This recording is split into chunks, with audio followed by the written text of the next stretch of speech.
বিশালগড়ের গোকুলনগরে আজ এক গৃহবধূর রহস্যজনক মৃত্যু হয় এবং সেই খবর আমরা সকালে আপনাদের সামনে তুলে ধরেছিলাম। অভিযোগ রয়েছে মৃতার পরিবারের যে তাকে খুন করা হয়েছে। সরাসরি অভিযোগের তীর রয়েছে শ্বশুর বাড়ির দিকে। শ্বশুর বাড়ির লোকজন তাকে অর্থাৎ সেই গৃহবধূটিকে খুন করেছে এমনটাই অভিযোগ করেন মৃতের পরিবার।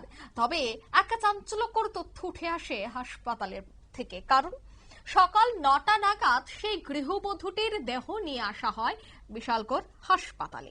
কিন্তু হাসপাতালে নিয়ে আসা হলে সঙ্গে সঙ্গে খবর দেওয়া হয় মহিলা থানায়।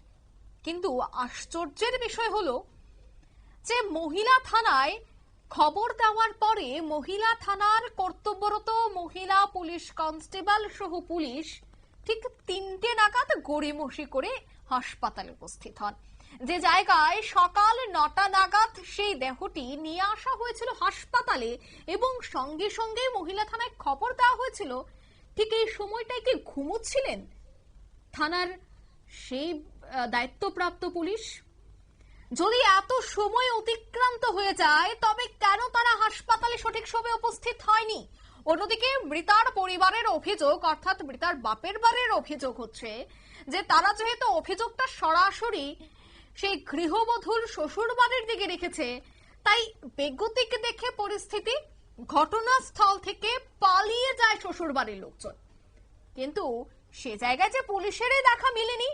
মহিলা থানার পুলিশ গড়িমসি করে একেবারে নুন শিফট সেরে তারা দলবল নিয়ে ধীরে ধীরে উপস্থিত হয়েছেন কচ্ছপের মতো থানায়। আর তাতেই একরাশ ক্ষোভ উগরে দিলেন মৃতার পরিবার। কি বলছেন তারা শোনাবো। কাছে গেলাম, ডাক্তাররা রিপোর্ট করলে জায়গাতে বাড়াচ্ছে, থানাতে গেলাম, মহিলা থানাতে যাইয়া জানাইয়া গেছি আমরা 10টা 10:15 এমন। তারপর দিয়ে অক্ষণ মাত্র থানার থেকে আইসি। কোন কয়টা বাজে? তখন 3টা বাজে। আচ্ছা, কি কইবেন মানে পুলিশ যে এত দেরি করে আইছে বা অনেক এখন এটা তো আমার তো এটা কেমন তোর লাগতেছে, একটা যদি মারা যায় প্রশাসন যদি অত দেরি করে আমরা কার ভরসা নিয়ে আমরা থাকবো? এই যে আসলো মেয়ের শ্বশুর শাশুড়ি বা জামাই বাড়ির লোক যারা আসলো তারা আছে, তারা পাইছি না, তারা ভাগ্যা গেছে। পুলিশ যদি আগে আইতো তারা ফাইলো নি? হ্যাঁ পাইলো এখন। আচ্ছা, তারা তখন ভাগ্যা গেছে। যে মানে মেয়ের স্বামীর কি কোনো অন্য কিছু আছে? এটা আমরা শুনতে পাচ্ছি পরস্পর একটা মহিলার লগে হ্যাঁ সম্পর্ক আছে।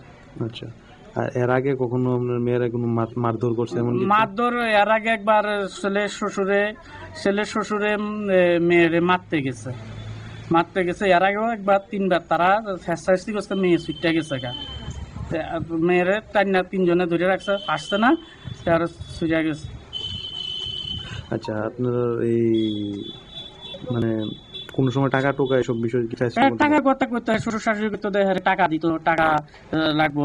তখন হে স্বামী কইছে যে তো এক বাপের এক মেয়ে তো যা থাকবো তুই তা তো পরে হেউই পাইবো, আর হের আর আমার তো একই। তবে এটা কিন্তু তার শ্বশুর শাশুড়ি কিন্তু এটা মান্যা নিত না, তারা শুধু টাকা দিত। আচ্ছা, মেয়ের নাম কি? শিউলি দেবনাথ। আর জামাইয়ের নাম? জামাইয়ের নাম হলো রাজু দেবনাথ। আপনারা শুনলেন পরিবার পরিজনের অভিযোগ, পুলিশের বিরুদ্ধে কর্তব্যের গাফিলতির অভিযোগ উঠে নিয়ে নিজে ছোট একটি বিজ্ঞাপন বিরতির সঙ্গে থাকুন।